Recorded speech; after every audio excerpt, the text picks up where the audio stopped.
Good afternoon, everyone. This is Naishad Gadani coming to you from sunny Melbourne. And today is 163rd episode of Career Care Package. And on today's episode, we are talking about storytelling. Now, storytelling can really help you win interviews and also build an extraordinary career. But in interviews specifically, if you look at this is often called a star technology or star methodology, where we really want to talk to you about finding out a great story. So today we are going to dig deep to the ways that you can tell a really engaging story about your careers and also in the interviews. And we'll give you some examples to also follow. So to help us, talk about this very interesting topic of storytelling, we have got Sandy McDonald here. And she trains people, she coaches people on telling an effective, engaging, and interesting story about their life or their career. So you're going to pick up her insights on this interesting topic of storytelling. But before we bring Sandy McDonald, let's welcome Caroline Brown, the co host of the show. Thanks, Nash. It's been a very disrupted day for me because I keep looking at the US election results and going, make it finish. But so really glad to be here today and fantastic to have you here, Sandy, because I think storytelling and telling the right stories, people think that they can do that or, own their story. But there's a lot of work, I think, that goes into giving people clarity and confidence around that. So thank you so much for joining us. Oh, it's an absolute pleasure. It's fabulous to be here and to be talking about story. So I guess a good place to start with is, a segment on storytelling is for you to tell us your story and what you actually do and how you support your clients. Oh, thank you. There is a bit of a backstory. I've been in my own business for 43 years this year. Wow. I know. It's been quite a career. And a large proportion of that in the early years was in marketing communications. My husband and I ran quite a successful marketing communications company for about 22 years. Mm-hmm. And I was, it was called Artwords. I was the art, the graphic designer. He was the words, the copywriter. Mm-hmm. So actually he was the storyteller, if you like. But art is a story as well. Didn't think about it that way. And didn't think about the fact that for many, many years in that marketing communications company, what we would do is that we would meet a potential client and we would immediately start to dig deep to discover their story.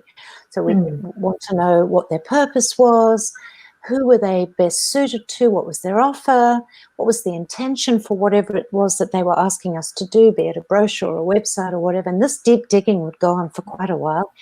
And eventually we would win the right to do the work, which would be putting it all together in a brochure or a website or something like that. And so when the marketing communications company came to an end, two things happened. One was that, it came to an end in quite a dramatic way. It was a combination of the GFC, just one of those lovely perfect storms in a teacup that sort of discombobulated us enough for us to go, oh, hold on a moment, we're not correcting this speed wobble. And so it was probably the right time too for us to begin to look at what else we do. And my aunt came to visit me from South Africa at around the same time in 2008. And one night she said in passing that she gave blankets out to kids that she found alone and cold on the side of the road at night. I was playing around on the internet at the time because I thought that the internet was going to be my way forward. It was quite new still in 2008, believe it or not. Like WordPress was in its infancy. And I just had this sense that the internet was going to make it all happen. And so I just had this idea. I thought, I'll experiment. Why should I be buying blankets? I could go out and see if I can make a website work to bring knitters in who will then knit a square, send it to her. She can sew blankets together. She doesn't have to buy them. But the first thing that happened is I started to play around with this internet idea. was I realized, well, I'm going to go out to these knitters. They don't know who I am, and they don't know anything about the orphan children that my aunt was looking after. I better just do a bit of research about the knitters and about the orphan children. And I became curious, which is an absolute prerequisite to be a great storyteller. You have to be curious. And I discovered a couple of things. First of all, to my absolute dismay, I discovered the size and extent of the orphan problem. It's literally millions and millions of children that had been orphaned, and that was devastating. I had no idea. And the other thing was I discovered that there are literally tens of thousands of knitters, millions around the world, who love their craft, but they're frustrated because there's only so many hats and jumpers that you can knit. So I suddenly started to get this understanding that I had a solution for them. And I began to see that if I could tell them the stories about the children and the desperation of their situation, but without making it feel hopeless, because I also understood that if they thought it was hopeless, then they wouldn't act. That I might engage them. And so slowly but surely I started to tell the stories, and then knitters would get involved and they'd pass the stories on. And before I knew it, this global audience had community had exploded. Wow. And so it took over our lives at that stage. At the very point at which we were looking to pivot, we suddenly found we were running a charity. And it took over our lives for a couple of years. And what's really beautiful about this story is that after a couple of years, I realized, hold on a moment, I've still got to earn an income here, and I've got to pivot, and we don't have a business any longer. We've got to move on to something. And this worldwide community, which I'd auspiced, I mean, people put their hands up and say, can I do this? Can I do that? What about this? You know, ideas coming out left, right. I'd say, yeah, fantastic. I tell those stories. I was telling the stories of my aunt getting the volunteers together to make the blankets, to wrap them around the children. And so now the audience, the community has been running itself for years. It's still going very strong, 12 years later. They've sent over 2 million squares to my aunt in South Africa, and they've wrapped about 100,000 children in blankets, which is an amazing story, you know. Yeah. Really fantastic. So the reason that there's this backstory is that I came out of this and realized, well, what am I going to do? I don't want to be a graphic designer anymore. I'm not sure marketing is my thing anymore. I've had this amazing experience of starting and building this charity. What are the common elements here? So I wrote a book, and in the book I identified the principles behind how Knit A Square had worked, how the stories had worked in Knit A Square. And there were a couple of synergies. So all that hard work that we'd done for all our clients over the years of, you know, that deep digging around getting clear, the clarity piece, it was quite clear that clarity was absolutely essential to storytelling in terms of the context for telling the stories. What was your purpose? Who were the people you were telling the story to? What was your intention for the story? What was the particular value that you were bringing that would serve the people that you're telling the story to? So I call those the four pieces to context for telling story.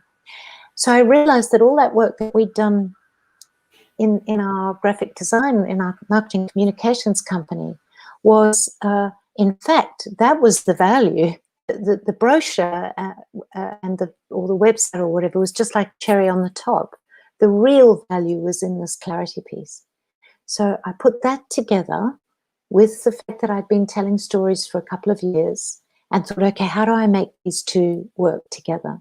Now, initially, I came out as a business called Why You Must Blog, because this is now 2010, and blogging was the thing. Like everyone was saying, we've got a blog, we've got a blog.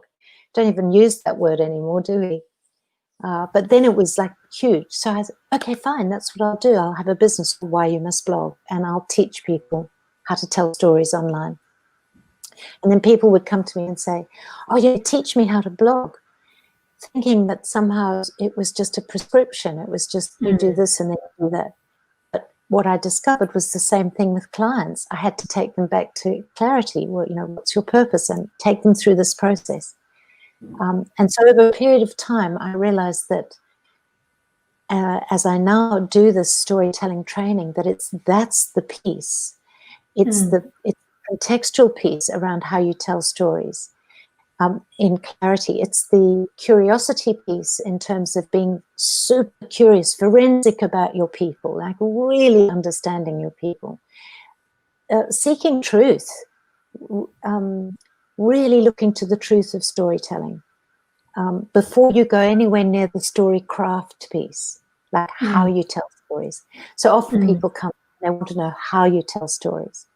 But the reason they're not telling stories at all, they might feel like they're telling stories, is because they haven't got those components done. Well, that was a long answer. No, but it's a great story. So, what about if you think about sort of the people that watch this show in terms of job seekers and people building careers, how does a story fit into the interview context? What's a great way to structure a story for an interview? Oh, that's such a good point. And I guess I'm probably going to end up answering it by telling a couple of stories. That's okay. I think the first thing is a story isn't a construct. So you can't tell a story just because you feel that the story will engage. There's some absolutely phenomenal science around how stories work in our brains, and so and I'll come back to that because it's a really lovely piece. But the fact of the matter is that we've always known as humans, haven't we, that stories work, because we are utterly engaged in stories. We read stories, we watch stories, we tell each other stories. So we know that stories per se work as a communication tool. I'm not sure that we innately know why or how. We just kind of know it. And so when you talk to people about telling stories, you almost always get the response, which is, oh, absolutely, I know that stories are really important, and I know I need to tell stories, and I do tell stories. But I go and look at their communications. I go and look on how they've described themselves and on their websites and things, and you very rarely see a story anywhere. So when you come to an interview, or even a pitch, an interview to some extent is pitching yourself and your abilities. It has to come from a place of authenticity, and that authenticity has to come from a place of clarity as to what your intention is. So, no one interview is the same. Every person that you're interviewing with, you have to know that person. You have to have done your homework. You have to understand the organization and what they stand for, and where the alignments are between you and the organization to make your story pertinent. And a story that I tell, which might go some way to answering this question, is I do a lot of work with PhDs, often through CRCs, cooperative research centres, helping them better pitch the impact of their work, which is exactly what you're having to do in an interview. You're having to better pitch the impact of your attributes and your abilities and your credibility and your past experience, right?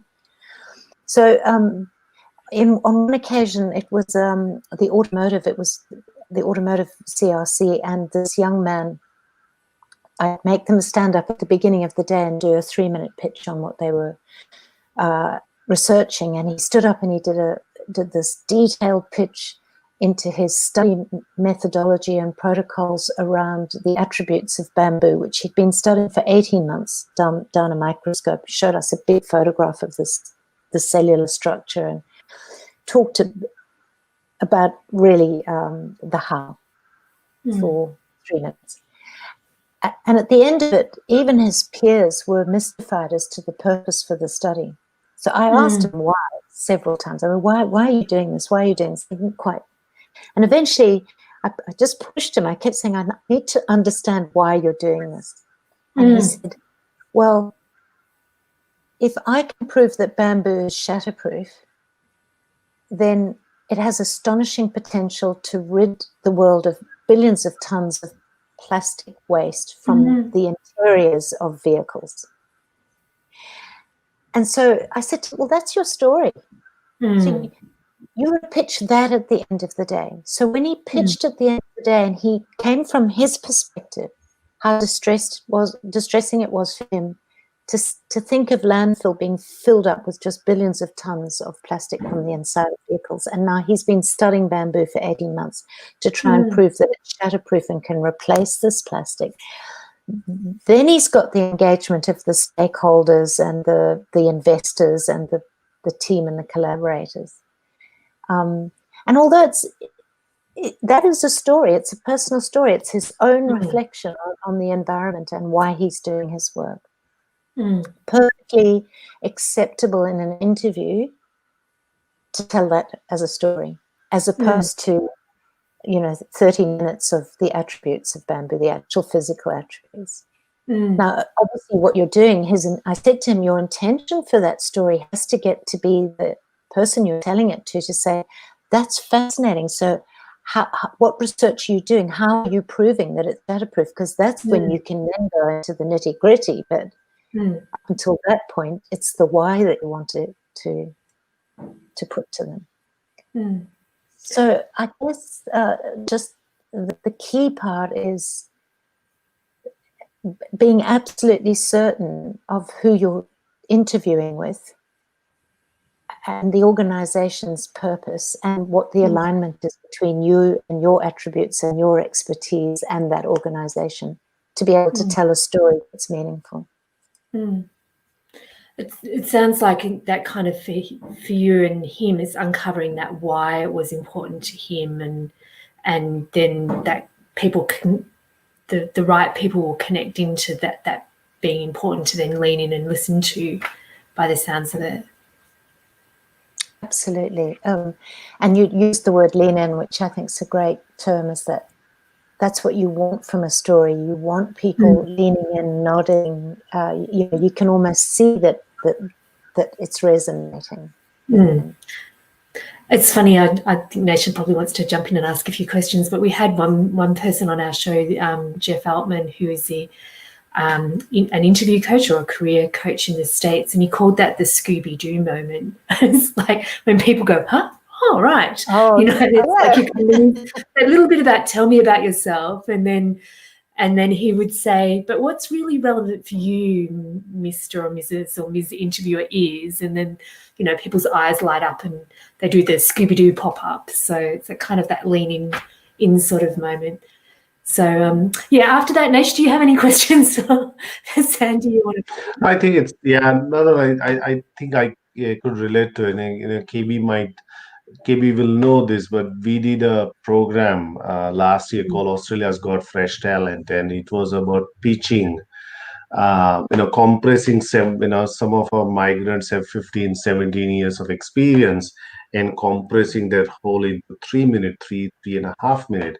And that was one of the biggest challenge that I had. They said, otherwise you'll bore people to death with your technological skills. No one's there to really listen to how much do you know programming or things like that. We want to tell them something very personal that people can connect with. They can see you as a person working in a vocation and tell a little connecting lines. We don't have to even tell them the backstory of how did you become an engineer, but something that makes them see you as a person, because ultimately, whether we like it or don't, but we get hired because of our cultural fit, our individual fit, rather than the technical fit. People will still say, can I work with this person for 8 hours or not? And if the answer is no, you could be one of the best programmer in the world, but they will not hire just because you've not really shown that individuality in your interviews. But tell us, Sandy, what stops people? Because I think that a lot of people know that I've got a great sense of humor, but I don't want to showcase that. I've got a unique and different perspective on solving a design problem, but I don't want to talk about it because if I bring individuality, I'll be considered as, you're just showing off, Mike. Sit down, relax. So tell us about some of the concerns and some of the fears people have to tell their story, to specifically in the context of careers. What could be stopping them? I honestly think it's twofold. I think it's, first of all, because they don't have in their mind the actual context for telling the story, and therefore they can't work out how to make it fit. And I've got a word for that. I mean, the people who do just tell stories because they love the sound of their own voice, or I call them the story bores, because their stories have got no context. They're utterly random. They think they're fabulous, and they go on and on and on forever. And you're kind of wondering how you can politely exit from. And I think people are very frightened of being in that category. You've also got the idealist who's just passionate about what they do. They're convinced that they have an almost vocational sense that they should be persuading you to their passion, their belief. And again, their stories can be very disparate. They're not connected. And the storyteller, in the absolutely perfect world, the storyteller is a domain expert. They're a trendsetter. And I think a lot of people would consider themselves to be in the imposter syndrome place if they even thought of themselves like that. But what storytelling does is that it takes you through a process of examining your value at a very deep level. And not only just your value, but the intersections of all your values, because of your experience and your expertise. Because it's, I liken it to a tree. The roots are everything that have made us all up until this very moment in time. All our background and our history and our religion and our culture and journeys, and good and bad. And obviously you can't just leap in at that place because you don't have that personal interaction or relationship yet. But in actual fact, when you're getting to know people really well, it's the stories from those roots that align people to you, or resonate with people, or allow people to say, oh my goodness, that's the same thing that happened to me, or I went to that university. So as you're building a relationship, those stories have value. But the branches are what I call your bodies of knowledge. That's as you've gone through your life, you've learnt all your different pieces of knowledge. In my case, graphic design is one of my bodies of knowledge. Knit a square is definitely another one. I learnt so much through that. But very often it's at those intersections that our uniqueness, that the thing that makes us special and different, sits at those intersections. And so you have to really look at what those bodies of knowledge are to understand what that uniqueness is. And there'll be lots of stories in that too. And then the leaves are obviously all the hundreds and hundreds of stories we've got. And we've literally got, each of us, thousands of stories. That's the other thing that stops people from telling stories, is because they think of, they think of a story as the time I climbed Everest. Whereas it's very often got nothing to do with that. It's just a small nugget of a personal experience that can be incredibly impactful. And as they tell their stories, as they gain a bit of confidence and they start to tell those stories come down the branches, and I call the sub-branches their insights, because if you've spent your life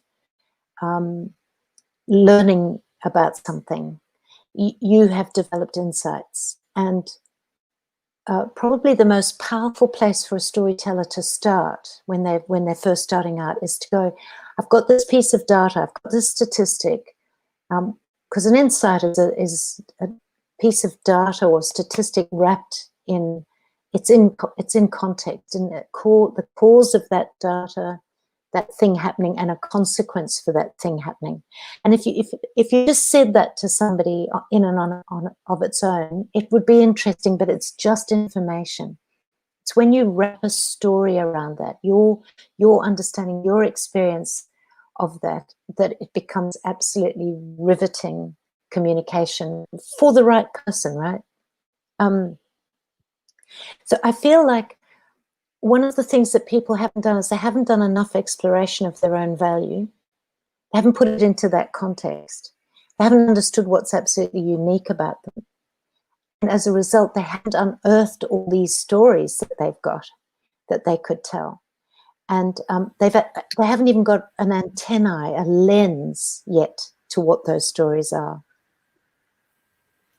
Is that some process that you can do easily by yourself? Because I think, that's where the benefit of a coach comes in, isn't it? It's like teasing those stories out, or you hear the sort of common thread in the repetition of that story as well. Is it something that people should do by themselves, or is it much easier to do with a listener, for example, in terms of, getting those stories out and getting the clarity around them? That's actually quite a hard question to answer, because I've obviously, I've spent nearly 10 years now refining and defining a program to help people do that. So, I mean, obviously, I believe that you can teach people to do it. You can guide people through it. There are innate storytellers. They're just people who just do it innately. It just comes to them. It's natural. I wasn't a natural storyteller at all. Mine is a learnt skill. And as I've learnt it, I've been so grateful for the experience, because it's helped me understand my own value in a much greater way. But it's also tuned in, as I call it, the storytelling antennae, so that there's a little story I tell which I think might give people a bit of an insight and maybe even help them start to identify some of their stories. I've done a lot of research into the science of storytelling and how it works in our brains. And when we tell a story and listen to a story, it releases neurochemicals in our brain, releases cortisol, which focuses attention. And as we know, attention is an increasingly scarce commodity today. And oxytocin, which is the neurochemical that signals it's safe to approach. So that would have been a Neolithic man's or people's thing of, are you safe? Are you, can I approach you? But I think in modern man, it's actually signals, can I trust you? Are we going to be able to get on and talk together? And so story releases oxytocin, which means that people are immediately open and willing to listen to you and begin to have that sense of trust. And when you tell stories, you're also collectively, you are creating this willingness to collaborate and willingness to cooperate, because that's how we survived. In tribes, it was because we got together and said, we'll do this together, and that's how we survived. So it's a very human, fundamental human thing. I love that analogy. It's just suddenly, it instantly makes sense in terms of, just going back to the interview context of people connecting and relating to you, and that cultural fit that Naish was talking about as well. So, yeah. Yeah, it's I think Sandy, go ahead. No, Nisha, go. I think one of the things that I tell specifically in the context of interview is to make that as a conversational thing as well. Particularly when you are telling a story, I say, because specifically, we get asked a lot of behavioral questions around, tell me about a time when you solved a complex problem, and then you effectively are given a chance to tell a story. And I said, exactly. you should always begin with, I'll tell you something that I was working in in 2007 on a project with IBM, and they suddenly look for, because now what you're doing with just that sentence, you're drawing people back into the world. And I feel that the story should be told as if that there's a fly on the wall can see that, oh, this is what's happening. You're actually drawing them, and and that's what I think it's there's some form of fear that people have about that I might look bad, or what if I look too emotional, and too vulnerable around telling some problem that I faced in my professional career, and how did I come out of it. I think there's still Ah, some amount of fear, isn't it? you you've prompted just some fabulous thinking there, because the moment you said it, in 2017 when I worked with IBM, that immediately brought me to wanting to talk to you about the story arc. So there's been a lot of research on how is story structured. Now anybody can go onto YouTube and Google the story arc, and you'll find a whole plethora of stuff. Some of it's very, very complex because it's actually based on what people like Pixar do, for example, when they're creating their big stories, and so it's got lots of nuances to it. But in its simplest form, and we're telling stories, the beginning, the middle, and the end. So the beginning, without question, is exactly what you said in 2017 when I was working at IBM. You're setting a context for the story, and the moment you say time and place, we are wired to know that we're about to hear a story. And interestingly, just those 5 words in 2017, I was working for IBM, in that, for the listener, is potentially a huge amount of information. Oh my God, this person worked for IBM, and it was 3 years ago. So what happened in between those 3? I want to know, has he been doing anything else in those 3 years? And was he fired? Was he made redundant? Did he leave of his own volition? Like, those questions are happening in the person's mind the moment they hear that. So you've instantly engaged them, because now they want to know. See, so the next part of the story is what's called the spark, and it's got a whole lot of different names, but I call it the spark. It's what ignites the journey. So maybe the guy says, 2017, I was working for IBM, and then something happened in my family, or I got offered a fantastic job, or I suddenly decided I wanted to change career. Obviously, this is in relation. You're telling the story because it's absolutely relevant in the interview situation. You wouldn't be saying, "You can tell the story if you were being fired," unless it served a bigger purpose. And you have to know that. But let's assume for now that you're not telling the story of being fired. You're telling the story that there was a pivot or something happened. And then you go on the journey of the story, and that's normally as you're led on this journey. And the journey is, as a great storytelling friend of mine said, it's the and then part of the story. This happened and such, and so you're building the momentum of the story. And you eventually get to a place where sometimes there's a surprise before you reach the resolution. Sometimes it's like I discovered that I was so grateful I'd made this career change, because I was so much better at it than I was in my previous career. And that was a surprise to me. And the resolution was, I made the decision that this is my life's career. This is the work I want to do for the rest of my life. So now there's a decision. And the conclusion is either an idea worth sharing, because perhaps this is where you bring the insight in. Maybe this is where you say, in my study or in my change of career, I've discovered that X, and X, data, cause, consequence, and, wrap that end part around it. All my life's work now is going to be around solving that problem. That is a classic story arc. And I was saying to I was coaching this morning, and I said to the people I was coaching, they're in the consultant space where they're looking for clients. And we were talking about the fact that when you first get a client and you're asking questions, in actual fact, what you're doing is you're putting them through the story arc. So tell me, where are you at now? You know, what are you? Oh, I live in so and so, and I'm currently working here. What's happened that's brought you to me? That's the spark. You know, X and Y has happened that I now need this help.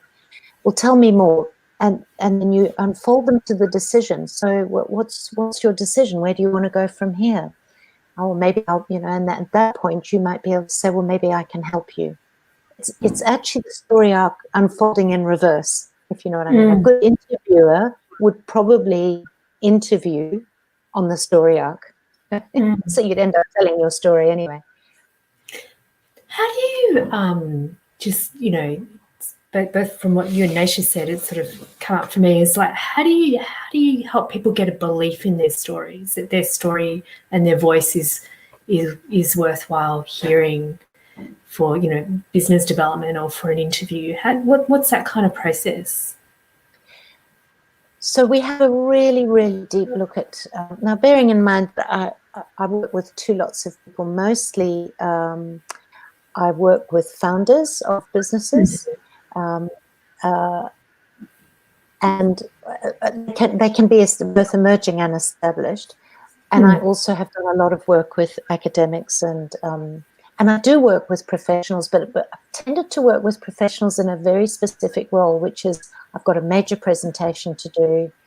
Yeah. I need to spruce it up. You know, can you help me? And then we look at which would be not dissimilar to, I worked with a person who was interviewing internationally for the CEO of a major international organization, being asked to do like a TED-like talk as his interview. And so we worked on it. But the context to it is exactly the same regardless. The clarity around the purpose, your purpose for doing what you do, why you do what you do. And you don't have to be a business to be able to articulate that. You know, it's not. When I ask people about what their purpose is, I'll often get a very long-winded answer or even a story in response, and I'm actually looking for something dead simple. So my purpose is to enrich, transform, and save lives. And so people say, they look at me to say, if I tell them that, are you saving lives? Wow. Now, I'm not actually saving lives. What I'm doing is I'm helping people. My mission is to help people tell their stories so that they can enrich, transform, and save lives. Because I know that stories save lives. I've had personal experience of stories saving lives. They do. The World Economic Forum says it's the storytellers that will save the planet, and I absolutely believe it. So I get people to be able to articulate that purpose, and then we go and we look very, very carefully at who they're telling their stories to. Now, if it's a business owner, that means they really need to, you know, niche down. Like, don't try and be all things to all people. Your story's not going to meet the ears of all people. If it's somebody interviewing, you want to know that the person who's interviewing you at least have a kind of understanding of who they are and the organization that they stand for. And then there's the intention for the actual story, because obviously if you're in an interview situation, you've got a lot to get through. And I'd always be saying to anybody, what are the 3 key messages that you want to get across in this interview? What are the 3 key things that interviewer and interviewer needs to understand about you that are critical to this short period of time that you've got with them? And, you know, if you've read that this organization highly values critical thinking, for example, well, then how are you going to get across to the interviewer that critical thinking is something you've honed, you've worked on, you've had experience of, you're admired for, you know, how are you going to get that across?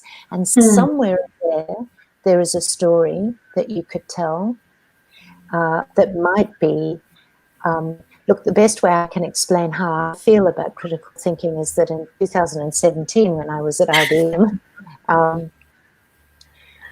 X, Y, and Z happened, and we had pulled together a team, and then you tell the story.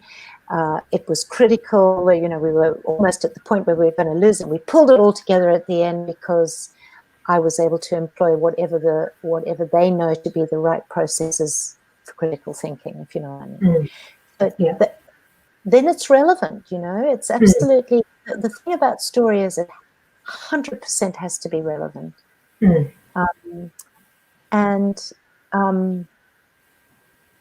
So I feel like if you've broken your interview down, and we'll stick with the interview process, if you've broken your interview down into, I've looked at the job description, you know, I've had all the advice from the people who told me these are the 3 key messages I want to get across, and you've just determined what you want to share of your actual knowledge, your actual expertise. It's sitting in there that you've got to look for. What's the nugget? What's the one thing I can tell somebody that would have them go, this guy knows, or this person, this woman knows exactly what they're talking about. That's what a story should be doing. The receiver should go, this person's all over it. They know what they're talking about. That makes because sense. Your storytelling, great storytelling, turns you into a domain expert. Sorry, Miss. Great storytelling turns you into a domain expert. Yeah.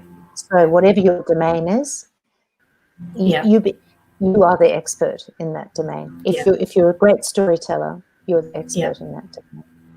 Fantastic. But I think at the same time, we have also seen the the explosion in social media, where the perceived stories get more attention than the real stories as well, and then there is a way for you to distinguish between them, right? But the social media kind of clouds that judgment for you completely until they meet you in person, where they will say, hang on, this sounds pretty offbeat, because I think this is not the one that I expected, right?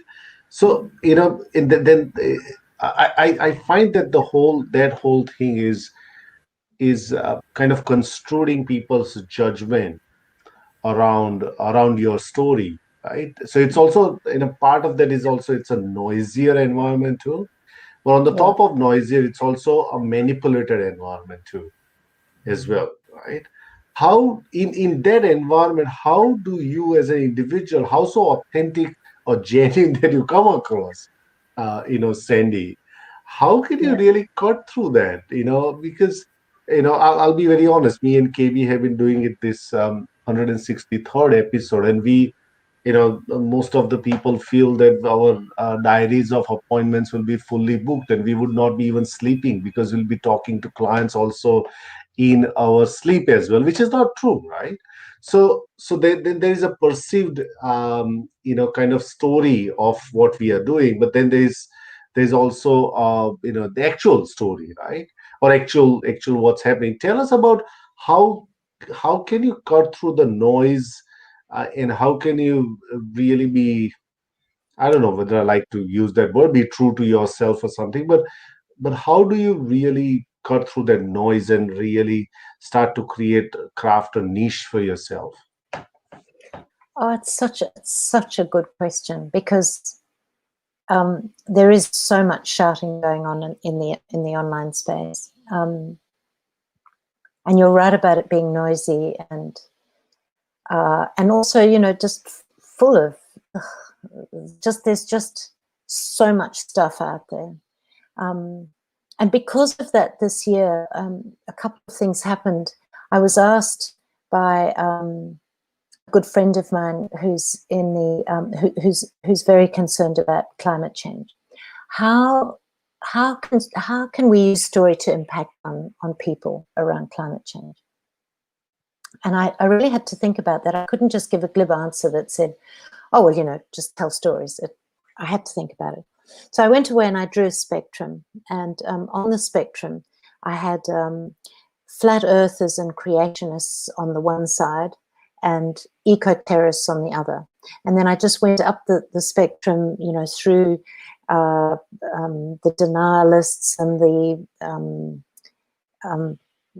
all the way up through the conspiracy theorists, and on this side through the, you know, the eco activists, and eventually I came up to a little quadrant sort of sitting up here somewhere in the top right hand corner that was kind of bordered by what the person I called the armchair dweller, who sits in their armchair and is quite happy to pontificate about climate change but isn't actually doing anything about it, and the would-be activist, the person that's very concerned, deeply concerned, but doesn't know what to do. And I decided it was in that arc that I could tell stories and have an impact, and that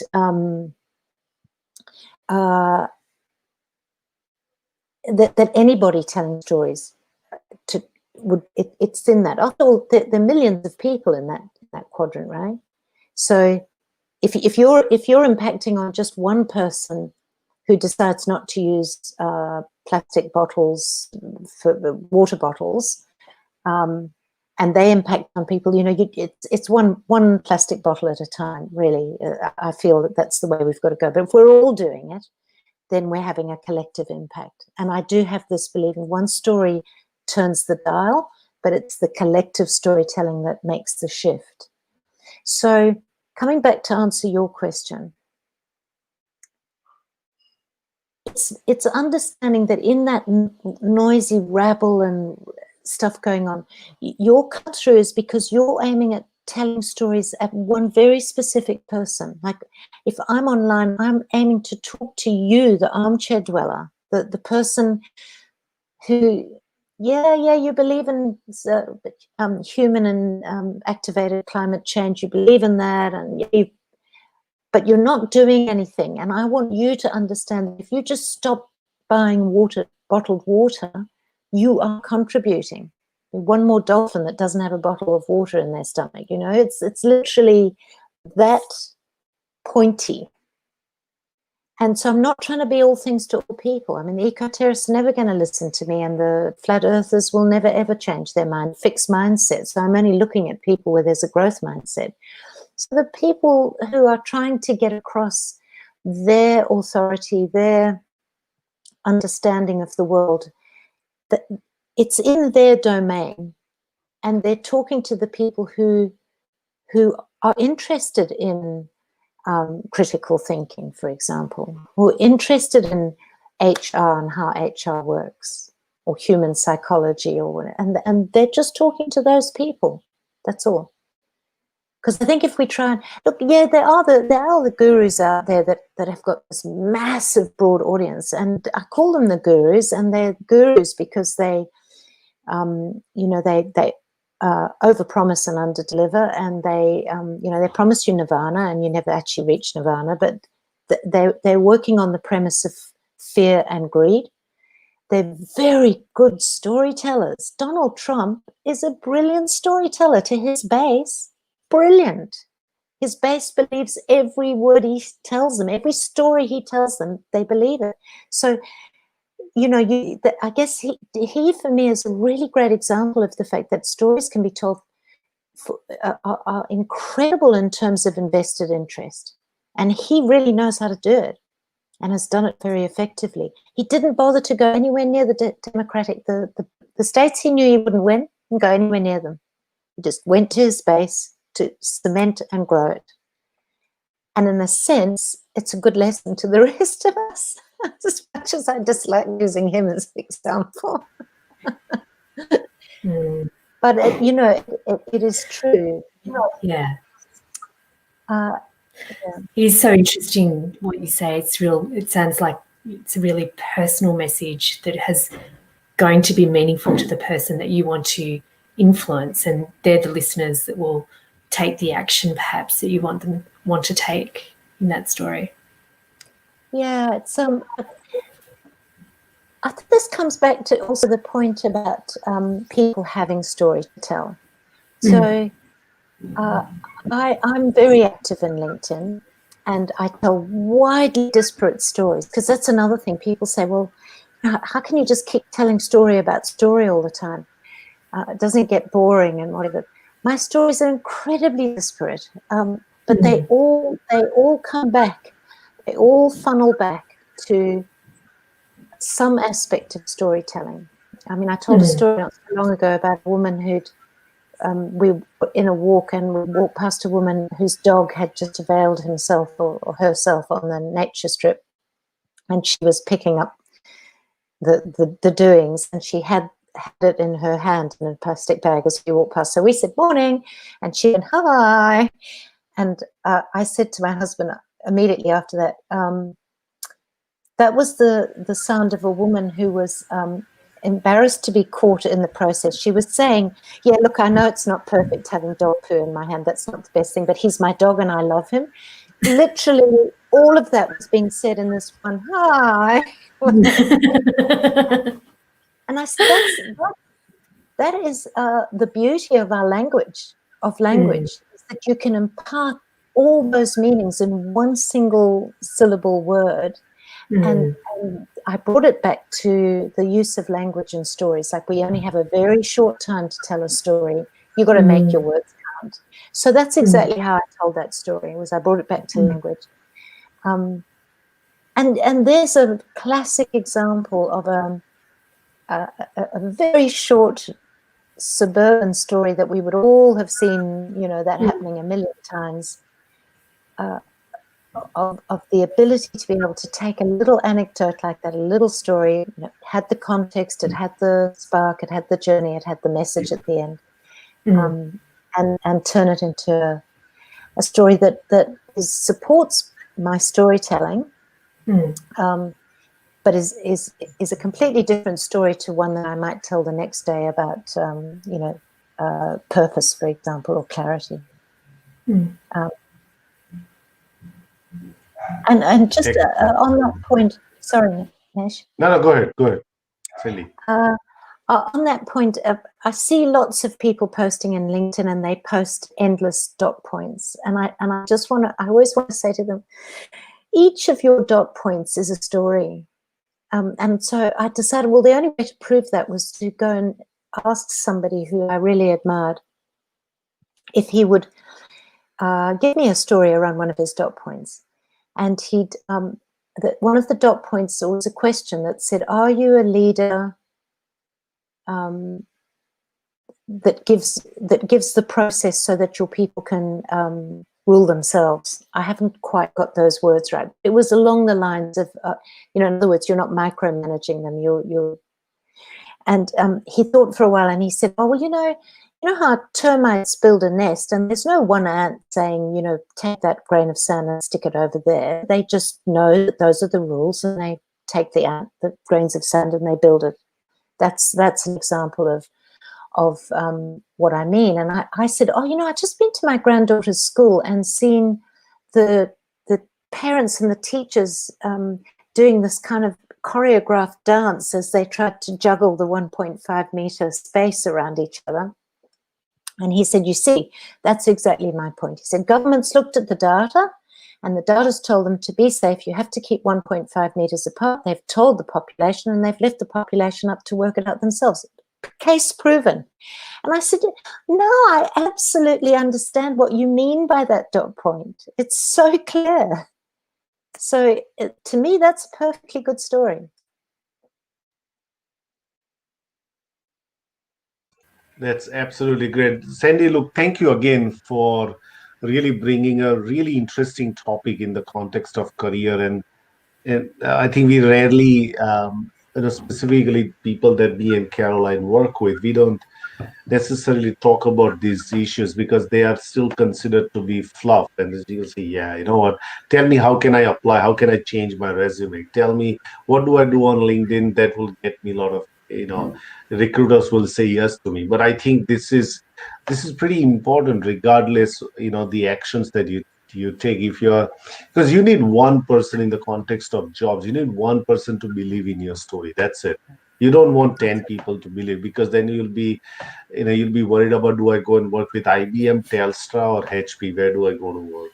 Right? So you want to find one person to believe in your story. And I'm pretty sure if you practice some of the things that Sandy has talked about, you know, then you'll get there. And fundamentally, I think we all need to agree that we are great storytellers.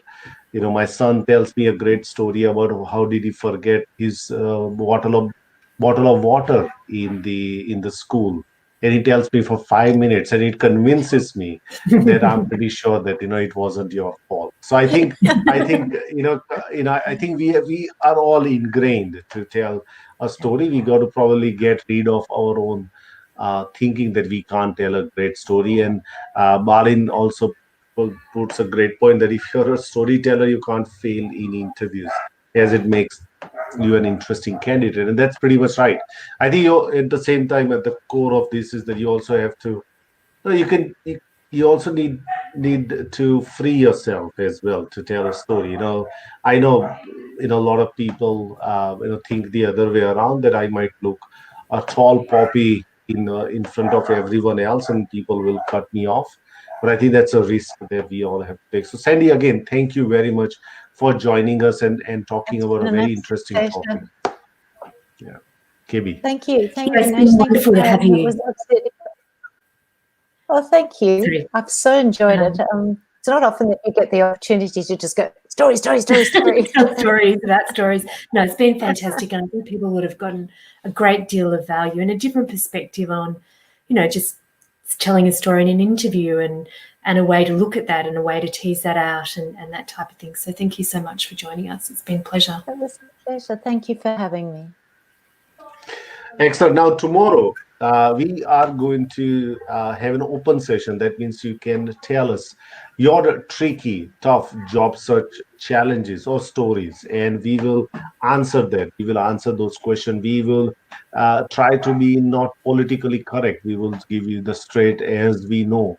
And me and Caroline will take those questions up front. So join us tomorrow, 3 p.m., everyone. And hopefully by that time, we will find out who the hell is going to be the leader of the free world as well. Hopefully it's the Blues, but we will find out. Hopefully, we will find out tomorrow. Until that, please look after yourself and your loved ones and stay happy and healthy. Bye for now, everyone. Bye.